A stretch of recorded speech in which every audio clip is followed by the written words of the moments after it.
ఉంటాయి. అలాగే మనం ఏం నేర్చుకోవాలి ఈరోజు? మట్టితోనే చేయమన్నారండి మళ్ళీ కదా. అంటే పర్యావరణాన్ని మనం రక్షించుకోవాలి. అది మీకు చిన్నప్పటి నుంచి అలవాటు అయితేనే పెద్ద అయిన తర్వాత మీ పిల్లలకి కానీ లేకపోతే మీ సిస్టర్స్కి, బ్రదర్స్కి, ఫ్యామిలీ మెంబర్స్కి మీరు మెసేజ్ చెప్పగలుగుతారు. కలర్స్ పెట్టి మనం ఏమవుతుంది, మళ్ళీ మనం వాటర్లో మిక్స్ చేస్తాం, వాటర్ పొల్యూట్ అయిపోతుంది. సో మనకి డిసీజెస్ వస్తాయి. సో అందుకని మనం మట్టితో కానీ అలాగే ఇంకా మనకి పర్యావరణానికి హాని కలిగించినటువంటి పసుపు, బియ్యం పిండి ఇట్లాంటివి వాడి మనం వినాయకుడిని తయారు చేసుకొని ఆ వినాయకుడినే పూజించుకోవాలి. అర్థమవుతుందా?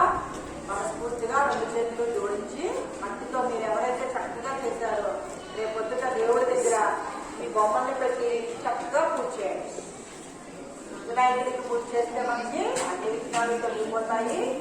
అలాగే స్వామి మాకు శక్తిని బాగా చదువుకోవాలి, మంచి విద్యాబుద్ధులు నేర్చుకోవాలని చెప్పి స్వామిని ప్రార్థిస్తాం.